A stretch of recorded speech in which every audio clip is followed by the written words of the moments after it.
मैं विजय Khurana take channel से विजय खुराना आपसे बात कर रहा हूँ। दोस्तों, पिछले दिनों मुझे पाकिस्तान के करतारपुर गुरुद्वारा साहिब जाने का मौका मिला।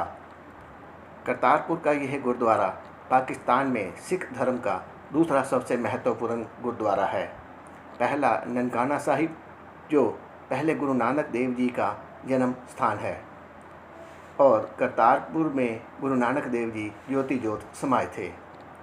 यह गुरुद्वारा सिख धर्म का ही नहीं, हिंदुओं और मुसलमानों के लिए भी श्रद्धा का स्थान है। इसमें सभी धर्मों के लोग यात्रा करते हैं। यहाँ सिख धर्म के संस्थापक श्री गुरु नानक देव जी अपने मिशनरी काम के बाद बस गए थे और खेती करते थे। गुरु नानक देव जी ने 1504 में रावी नदी के किनारे करतारपुर शहर की स्थापना की, खेतों की जुताई की और सामुदायिक रसोई यानी लंगर की स्थापना की, और 22 सितंबर 1539 तक 18 साल अपने अंतिम समय तक सबको एक ही सूत्र में पिरोए रखा। लोकप्रिय मान्यताओं के अनुसार गुरु नानक देव जी के ज्योति ज्योत समाने के बाद स्थानीय हिंदुओं और मुसलमानों के बीच में विवाद हुआ था। मुसलमान, जो उन्हें अपना पीर के रूप में देखते थे, उनको दफनाना चाहते थे, जबकि हिंदू और सिख, जो उनको अपना गुरु मानते थे, उनके शरीर का अंतिम संस्कार करना चाहते थे। लेकिन मान्यता इस प्रकार है कि जब उनके शरीर से चादर हटाया गया तो उनका शरीर फूलों में बदल गया। तब दोनों समुदायों ने फूलों को आपस में विभाजित करके मुसलमानों ने उनके फूलों को अपनी रीतों के अनुसार दफन किया और हिंदुओं व सिखों ने उनका अंतिम संस्कार किया। यह गुरुद्वारा रावी नदी के किनारे स्थित पाकिस्तान के पंजाब प्रांत के शकरगढ़ जिले की नरोवाल तहसील में स्थित है। 1947 में भारत के विभाजन के दौरान रेड क्लिफ लाइन के अनुसार रावी नदी के दाहिने किनारे पर स्थित करतारपुर नगर की शकरगढ़ नरोवाल तहसील, जहां गुरुद्वारा साहिब है, पाकिस्तान को, और रावी नदी के बाएं किनारे पर गुरदासपुर तहसील भारत को प्रदान कर दी गई। तभी से सिख श्रद्धालु हर बार किसी न किसी प्लेटफार्म पर इसके दर्शनों के लिए दोनों सरकारों से अपनी ज़ोरदार मांग उठा रहे थे। लंबे समय से चली आ रही मांग को पूरा करने के लिए गुरुद्वारा साहिब नरोवाल करतारपुर जाने के लिए तीर्थयात्रियों की सुविधा के लिए भारत गणराज्य की सरकार और पाकिस्तान इस्लामी गणराज्य की सरकार के बीच एक समझौते पर हस्ताक्षर किए गए और भारत से पाकिस्तान में वीज़ा मुक्त प्रवेश के लिए गलियारा खोलने का फैसला किया गया और इसे शांति का गलियारा कहा जाता है। आखिर वर्ष 2019 में दोनों देशों की सरकारों ने संगतों को दर्शन करवाने के लिए यह गलियारा खोल दिया, जिसका विश्व भर में स्वागत किया गया। यह ऐतिहासिक गुरुद्वारा हिंदुस्तान की ओर से डेरा बाबा नानक, जिला गुरदासपुर, पंजाब के ऐतिहासिक शहर के पास अंतर्राष्ट्रीय सीमा से 4.5 किलोमीटर की दूरी पर स्थित है। डेरा बाबा नानक गांव से श्री करतारपुर साहिब कॉरिडोर के भारतीय हिस्से में अंतर्राष्ट्रीय सीमा तक लंबा 4 लेन का खूबसूरत मार्ग और अंतर्राष्ट्रीय सीमा पर अत्याधुनिक खूबसूरत यात्री टर्मिनल बिल्डिंग बनाई गई है। डेरा बाबा नानक अमृतसर से 53 किलोमीटर की दूरी पर है, बटाला से लगभग 35 किलोमीटर, गुरदासपुर से दूरी 37 किलोमीटर, जालंधर से दूरी बटाला होते हुए 112 किलोमीटर, दिल्ली से 426 किलोमीटर, चंडीगढ़ से 225 किलोमीटर की दूरी पर है। गुरुद्वारा करतारपुर साहिब लाहौर से लगभग 140 किलोमीटर की दूरी पर है, कराची से 1320 किलोमीटर, फैसलाबाद से 268 किलोमीटर और इस्लामाबाद से 460 किलोमीटर की दूरी पर है। इस गुरुद्वारे के दर्शन को करने के लिए हर दिन 5000 भारतीय श्रद्धालुओं को जाने की अनुमति दी जाती है, परंतु अभी तक एवरेज 400 से 500 श्रद्धालु भारत की ओर से रोज दर्शन करने के लिए जा रहे हैं। हालांकि दोनों देशों की ओर से सभी सुविधाओं का पूरा ध्यान दिया जाता है, तीर्थयात्रियों का स्वागत किया जाता है और हर यात्री का पूरा सम्मान किया जाता है। मैं समझता हूँ कि कई लोगों के मन में कई प्रकार की शंकाएं और प्रश्न हैं, जिसकी वजह से अभी इतने लोग दर्शन करने के लिए नहीं जा रहे हैं। इस संदर्भ में लोगों के मन में होने वाली शंकाओं और उनके मन में उठने वाले प्रश्नों के समाधान के लिए मैंने ये व्लॉग बनाया है, ताकि आपको पूरा प्रोसीजर पता लग सके। करतारपुर कॉरिडोर के रास्ते केवल भारतीय पासपोर्ट धारक या OCI यानी ओवरसीज सिटीजन्स ऑफ इंडिया के कार्ड धारक ही जा सकते हैं। इसके लिए वीज़ा की ज़रूरत नहीं है। पासपोर्ट पर दोनों देशों में से किसी भी देश की मुहर नहीं लगती। पाकिस्तान से आने वाले पाकिस्तानी श्रद्धालु अपना पहचान पत्र CNIC कार्ड दिखाकर जा सकते हैं। जो यात्री करतारपुर गुरुद्वारा साहिब की यात्रा पर जाना चाहते हैं, उनको यात्रा से लगभग 15 दिन पहले मिनिस्ट्री ऑफ होम अफेयर की ऑफिशियल वेबसाइट पर ऑनलाइन आवेदन करना चाहिए। ऑनलाइन रजिस्ट्रेशन से पहले अपने पास कुछ डॉक्यूमेंट्स पहले से ही तैयार करके रख लें, जैसे आपका Aadhaar card, PAN card number.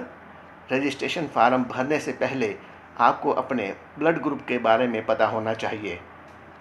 Passport आकार की अपनी फ़ोटो JPG प्रारूप में स्कैन करके रख लें, जिसका साइज़ 300 KB से अधिक नहीं होना चाहिए।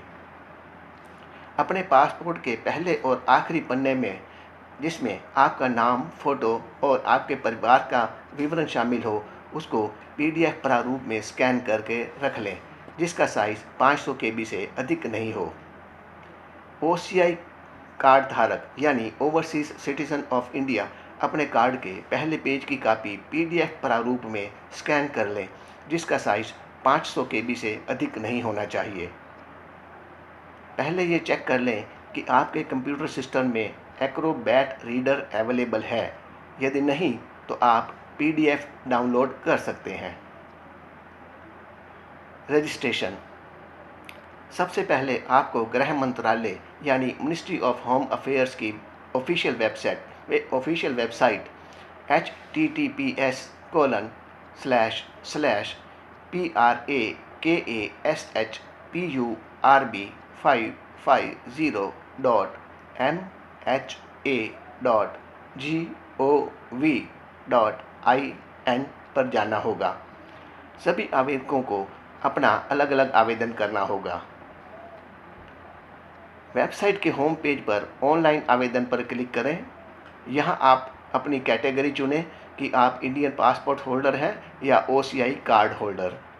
इसके बाद आपको यात्रा की तारीखों की पेशकश की जाती है, जिस पर यात्रियों के स्लॉट खाली होते हैं। यहाँ पर आप अपनी यात्रा की तारीख भर सकते हैं। इसके बाद पार्ट A का पेज खुलेगा। इसमें आप अपने पासपोर्ट का टाइप, पासपोर्ट का नंबर, पासपोर्ट जारी किए जाने की तारीख, पासपोर्ट समाप्ति की तारीख, पासपोर्ट जारी किए जाने का स्थान, आपका नाम, उपनाम, पिता का नाम, जेंडर, जन्म तारीख, आपका जन्म स्थान, पूरा पता आदि भरना है। विवरण सही ढंग से भरने के बाद आपकी यात्रा की तारीख पार्ट A के अगले पेज में प्रमुखता से दिखाई देगी। इसके साथ ही आपका अस्थायी फाइल नंबर दिया जाएगा। आवेदन के भाग B में आपके देश की जानकारी और आपका आधार नंबर, पैन कार्ड आदि का विवरण मांगा जाता है। फिर आपका वर्तमान पता मांगा जाएगा। यहाँ आपको बता दें कि यात्रा पर जाने से पहले आपकी लोकल पुलिस द्वारा आपका पुलिस वेरिफिकेशन भी होगा। इसके लिए आपको यहाँ आपके निकटतम पुलिस स्टेशन का नाम व पता भी देना होगा।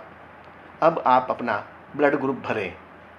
अपने घर और कार्यालय का लैंडलाइन नंबर यदि है तो भरें, और आपका अपना मोबाइल नंबर देना आवश्यक है। भाग B में ही आपकी वैवाहिक स्थिति, जीवन साथी का नाम, जीवन साथी का पासपोर्ट नंबर, उसकी राष्ट्रीयता और आपकी नौकरी, व्यवसाय, पदनाम, नियोक्ता का नाम और कार्यालय का पता भी उल्लेख करना होगा। आपको यह बताना होगा कि क्या आपका कोई रिश्तेदार पाकिस्तान में रहता है। यदि हाँ, तो क्या आप कभी पाकिस्तान गए हैं। तो पिछली यात्राओं का डिटेल भरना होगा, जिसमें यात्रा की तिथि और उद्देश्य शामिल है। फार्म का भाग सी पूछता है कि क्या आपके खिलाफ कभी भी कोई भी आपराधिक मामला दर्ज किया गया है। यदि हाँ, तो आपको किसी न्यायालय द्वारा दोषी तो नहीं ठहराया गया। यदि और आप भारत में किसी भी प्रतिबंधित संगठन का सदस्य तो नहीं है। यदि हाँ, तो उसका पूरा डिटेल भरना होगा। भाग डी में भी ही बताना होगा कि आप यात्रा की किसी ग्रुप में कर रहे हैं। यदि हाँ, तो ग्रुप के मेंबरों की संख्या और उनके पासपोर्ट नंबर देने होते हैं।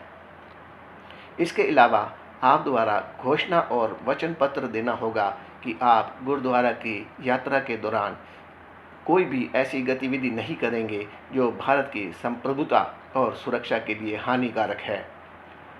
अंत में आप अपना फ़ोटो अपलोड करें जो 300 KB से अधिक नहीं होना चाहिए।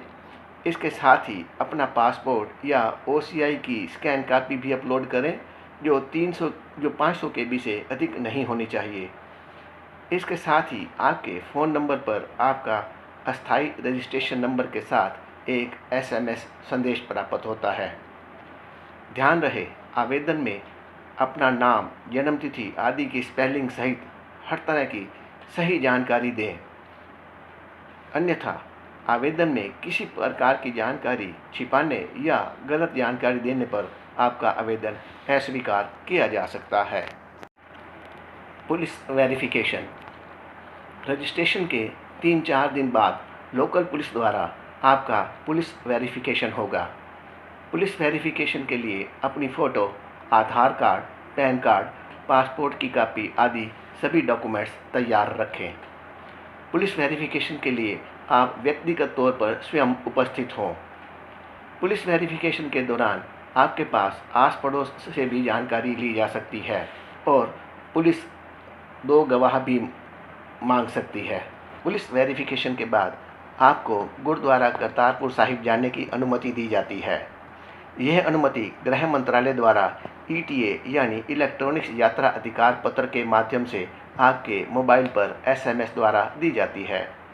यात्रा के लिए स्थायी पंजीकरण की संख्या भी इसी ETA में दी गई होती है। SMS में दिए गए लिंक से आप ETA डाउनलोड कर सकते हैं। आप ETA की कम से कम 2 प्रतियां अवश्य डाउनलोड करके रख लें। आप ETA में दी गई तारीख पर ही यात्रा कर सकते हैं। Dera Baba Nanak integrated check post यानी एकीकृत चेक पोस्ट पर जाने और भारत की ओर से भारतीय सीमा पार करने के लिए ETA का होना अनिवार्य है। मेरा सुझाव है कि आप यात्रा पर जाने से पहले वेबसाइट पर यात्रा संबंधी सारे विवरण अवश्य जान लें। वर्तमान में कोरोना संबंधी कोविड-19 जांच रिपोर्ट अनिवार्य है।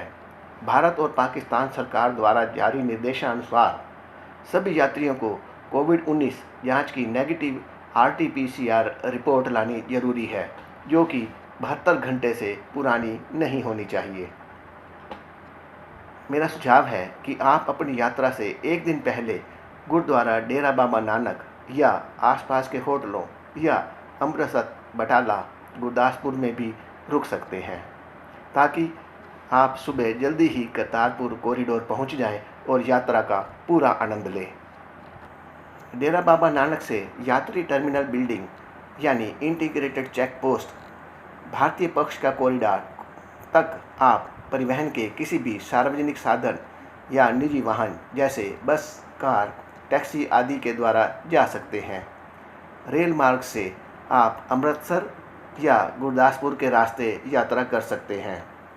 निकटतम हवाई अड्डे अमृतसर, आदमपुर, जालंधर और चंडीगढ़ है। यहाँ बस, कार या अन्य वाहन रखने की बहुत बड़ी पार्किंग की जगह है और अभी यहाँ पार्किंग की निःशुल्क सुविधा है। यात्री टर्मिनल बिल्डिंग यानी PTB यानी इंटीग्रेटेड चेक पोस्ट के अंदर इमिग्रेशन और कस्टम केंद्र में प्रवेश पर आपके पासपोर्ट और ETA की जांच की जाती है। यहाँ भारतीय अधिकारियों द्वारा RT-PC रिपोर्ट की भी जांच की जाती है। चूँकि पड़ोसी देश पाकिस्तान अभी भी पोलियो के संक्रामक वायरस से मुक्त नहीं है, इसलिए सावधानी के रूप में पंजाब स्वास्थ्य विभाग द्वारा सभी तीर्थ यात्रियों को यात्री टर्मिनल बिल्डिंग में प्रवेश पर पोलियो वैक्सीन दिया जाता है। यहाँ मैं आपको बता दूं कि पाकिस्तान द्वारा करतारपुर साहिब जाने के लिए भारतीय पर्यटकों से $20 यानी करीब 1500 रुपये का शुल्क लिया जाता है। यात्रा के लिए आप अपने साथ $20 यानी करीब 1500 रुपये शुल्क मिलाकर 11,000 रुपये से अधिक की राशि अपने साथ नहीं ले जा सकते और इस विषय में कस्टम अधिकारियों द्वारा आपसे एक शपथ पत्र भी लिया जाता है। फिर सभी तीर्थ यात्रियों की सुरक्षा जांच की जाती है और बायोमेट्रिक स्क्रीनिंग यानी अंगूठे और उंगलियों के निशान व फ़ोटो लिया जाता है। यहाँ आपके पासपोर्ट और ETA की फिर जांच होगी। इमिग्रेशन चेक और सिक्योरिटी चेक की मोहर यानी स्टाम्प ETA पर लगाई जाती है। इमिग्रेशन क्लियरेंस के बाद आप बैटरी कार से भारत पाकिस्तान की अंतर्राष्ट्रीय सीमा यानी ज़ीरो लाइन तक जा सकते हैं। बैटरी कार की यह सुविधा भारतीय लैंड पोर्ट द्वारा प्रदान की जाती है, जो कि निःशुल्क है। पाकिस्तान की सीमा पर जाने के लिए आपको अंतर्राष्ट्रीय सीमा यानी ज़ीरो लाइन पैदल ही पार करनी होती है, जो मात्र 10 कदम ही पैदल चलना होता है। ज़ीरो लाइन पार करके पाकिस्तान की अंतर्राष्ट्रीय सीमा से लेकर पाकिस्तान के इमिग्रेशन और कस्टम केंद्र तक आप पाकिस्तान की बैटरी कारों से जा सकते हैं, जिन्हें पाकिस्तान द्वारा मुफ्त में उपलब्ध करवाया जाता है। पाकिस्तानी चेक पोस्ट पर जाने से पहले पाकिस्तानी अधिकारियों द्वारा आपकी RT-PCR रिपोर्ट चेक की जाती है। यहाँ पाकिस्तान नेशनल बैंक का मुद्रा एक्सचेंज काउंटर है, जहाँ भारतीय रुपये को पाकिस्तानी रुपए में और अमेरिकन डॉलर में परिवर्तित किया जा सकता है। वर्तमान में भारतीय 100 रुपये की रूपांतर दर अनुमानित पाकिस्तानी 185 रुपये है। पाकिस्तान नेशनल बैंक के एक्सचेंज काउंटर पर ही $20 लगभग 1500 रुपये का प्रवेश शुल्क जमा किया जाता है और बैंक $20 प्रवेश शुल्क की पर्ची जारी करता है।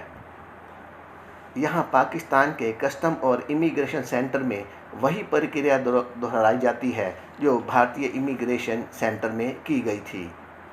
आपका पासपोर्ट चेक होता है, $20 की प्रवेश शुल्क की पर्ची चेक करते हैं और फिर सभी तीर्थ यात्रियों की सुरक्षा की जांच की जाती है और बायोमेट्रिक स्क्रीनिंग यानी अंगूठे और उंगलियों के निशान व फ़ोटो लिया जाता है और $20 की एंट्री फीस वाली स्लिप पर क्लियरेंस की मोहर लगाई जाती है। यह सूचित करना महत्वपूर्ण है कि पासपोर्ट पर भारत सरकार या पाकिस्तान सरकार द्वारा कोई भी मोहर नहीं लगाई जाती है। यहाँ सभी भारतीय तीर्थ यात्रियों को पीले रिबन के साथ लैमिनेटेड विजिटर्स कार्ड दिया जाता है। इस पीले कार्ड को अपनी गुरुद्वारा साहिब की यात्रा के दौरान हर समय पहनना होता है। सुरक्षा जांच के बाद पाकिस्तान के इमिग्रेशन और कस्टम सेंटर से गुरुद्वारा साहिब तक आपको लो फ्लोर AC बसों द्वारा पहुंचाया जाता है। इसकी दूरी लगभग 4 किलोमीटर है।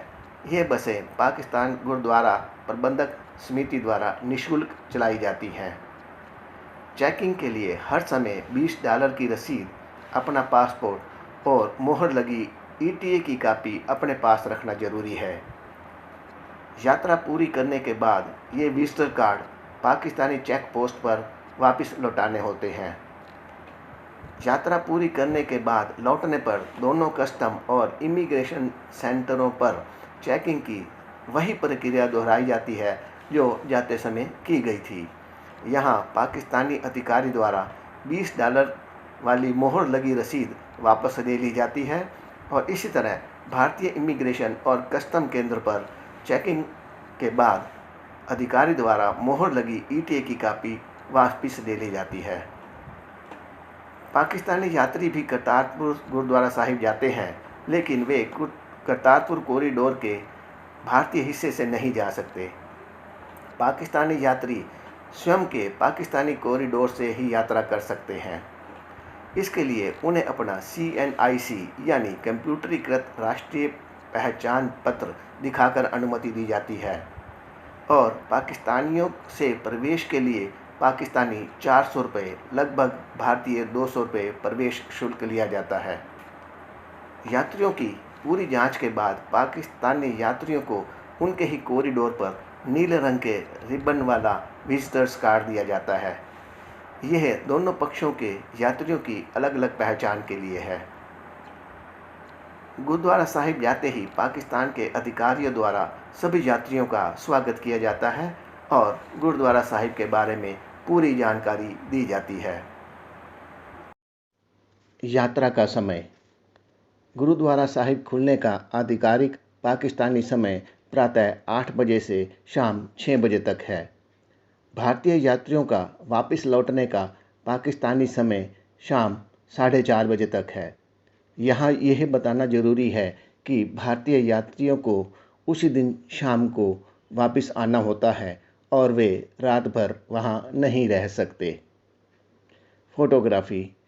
तीर्थ यात्रियों को कैमरा, मोबाइल ले जाने की अनुमति है, लेकिन दोनों देशों के इमिग्रेशन और कस्टम केंद्रों की और गुरुद्वारा साहिब के अंदर की फ़ोटोग्राफी की अनुमति नहीं है। टिकटॉक और वीडियो आदि बनाने की भी अनुमति नहीं है। जोड़ाघर और गठरी घर। जूते, चप्पल रखने के लिए और अन्य सामान रखने के लिए एक बड़ा जोड़ाघर और गठरी घर भी है। डोनेशन, दान। चावल, आटा, दाल और मसाले आदि जैसे राशन गुरुद्वारा के प्रवेश द्वार पर एक विशेष काउंटर पर ही दान किए जा सकते हैं। भारतीय या पाकिस्तानी रुपए केवल गुरुद्वारा साहिब के अंदर उपलब्ध कराए गए गुल्लक में ही दान किए जा सकते हैं। गुरुद्वारा तीर्थ स्थान में दान पाकिस्तानी रुपए में ही स्वीकार किया जाता है, लेकिन कुछ भारतीय श्रद्धालु भारतीय रुपए में भी दान कर रहे हैं। ड्रिंकिंग वाटर, पीने का पानी। गुरुद्वारा भवन के प्रवेश द्वार और गुरुद्वारा के बरामदे में कई जगहों पर साफ, फिल्टर्ड और मिनरल वाटर उपलब्ध है। लंगर हाल। यहाँ बहुत बड़ा लंगर हाल है, जहाँ पाकिस्तान गुरुद्वारा प्रबंधक कमेटी द्वारा सुबह से शाम तक नॉन स्टॉप लंगर परोसा जाता है। सेवादार बहुत साफ हैं और मुस्कुराते हुए चेहरे के साथ लंगर परोसते हैं। चावल, दाल, सब्जी, मिठाई और चाय का स्वादिष्ट लंगर परोसा जाता है। शॉपिंग, खरीदारी। यहाँ लगभग 24-25 दुकानें हैं, जहाँ आप पाकिस्तानी सामान जैसे कपड़े, पत्थर, हस्तशिल्प, इत्र, सूखे मेवे आदि खरीद सकते हैं और स्थानीय व्यंजन और चाय नाश्ता ले सकते हैं। एक ATM भी है, लेकिन भारतीय कार्ड स्वीकार्य नहीं है। इन दुकानों पर पाकिस्तानी रुपए को ही कानूनी रूप से स्वीकार किया जाता है, लेकिन दुकानदार भारतीय रुपए को भी खुले तौर पर स्वीकार कर रहे हैं। ये कुछ महंगा पड़ता है और अवॉइड किया जा सकता है। Medical facility. आपात स्थिति में गुरुद्वारा परिसर में चिकित्सा सेवा भी उपलब्ध है। गुरुद्वारे के अन्य दर्शनीय स्थल। गुरुद्वारा परिसर में दर्शनों और घूमने की और भी कई जगह हैं, जैसे कि गुरु नानक देव जी द्वारा खेतों की सिंचाई के लिए पानी प्राप्त करने के लिए कुआं, मुसलमानों द्वारा जहां श्री गुरु नानक देव जी के फूल दफन किए थे वो मकबरा, गुरु नानक देव जी के खेत, गुरु नानक देव जी के खेतों में बनी संयुक्त रसोई, पुरुषों और महिलाओं के लिए अलग अलग सरोवर, कृपान का मॉडल, खंडा साहिब गुरुद्वारा परिसर का मॉडल। यहाँ यह बताना जरूरी है कि आप गुरुद्वारा परिसर से बाहर नहीं जा सकते। नेगेटिव सूची की वस्तुओं को नहीं ले जाना। करतारपुर साहिब कॉरिडोर से यात्रा करते समय सुरक्षा के मद्देनज़र नेगेटिव सूची में लिखी हुई वस्तुओं को आप सीमा पार नहीं ले जा सकते, जैसे कि अस्त्र शस्त्र, गोला बारूद, विस्फोटक पदार्थ, नशीली दवाएं, मन प्रभावी पदार्थ, नकली नोट, टिकट, सिक्के, सैटेलाइट फ़ोन, रेडियो ट्रांसमीटर, अश्लील सामग्री, वाईफाई, ब्रॉडबैंड डिवाइस, चाकू, ब्लेड, तीखी धार की वस्तु, शराब आदि नहीं ले जा सकते। इसके लिए पूरा विवरण आप इंटरनेट पर भी जान सकते हैं। सिख धर्म के अनुसार सिखों द्वारा धारण किए जाने वाले कृपान गुरुद्वारा करतारपुर साहिब ले जा सकते हैं। यह सिर्फ सिख धर्म के लोगों के लिए ही मान्य है। महत्वपूर्ण निर्देश: दान देने की वस्तुएं और पानी पीने सहित आप 7 किलो वजन तक का सामान ले जा सकते हैं। गुरुद्वारा साहिब में शालीनता वाले वस्त्र धारण करो, अपना सिर ढककर रखो, जूते चप्पल न पहने, हाथ पैर धोकर ही गुरुद्वारा साहिब में प्रवेश करें। गुरु ग्रंथ साहब जी के सामने आदरपूर्वक झुकें। पर्यावरण के अनुकूल सामग्री कपड़े के बैग का उपयोग किया जाना चाहिए। आसपास के क्षेत्र को साफ रखें। यात्री टर्मिनल भवन (पीटीबी) के साथ साथ गुरुद्वारा के पूरे परिसर के अंदर धूम्रपान करने, शराब पीने और तंबाकू के उपयोग की अनुमति नहीं है। किसी भी अवांछनीय वस्तुओं को न छुएं। किसी भी संदिग्ध व्यक्ति या लावारिस वस्तु की सूचना अधिकारियों को दें। बिना अनुमति के तेज संगीत बजाना और अनुमति के बिना दूसरों की तस्वीरें खींचना मना है। भारतीय तीर्थयात्रियों, पाकिस्तानी तीर्थयात्रियों व अन्य तीर्थयात्रियों के साथ सौहार्दपूर्ण संबंध बनाए रखें। कुछ तीर्थयात्री गुरु नानक देव जी के खेतों की मिट्टी लाते हैं, लेकिन भारतीय कस्टम कार्यालय कुछ सुरक्षा कारणों से इनकी अनुमति नहीं देता है। दोस्तों, मेरा आपसे अनुरोध है कि मेरे इस वीडियो को लाइक करें, शेयर करें और सब्सक्राइब करें। धन्यवाद।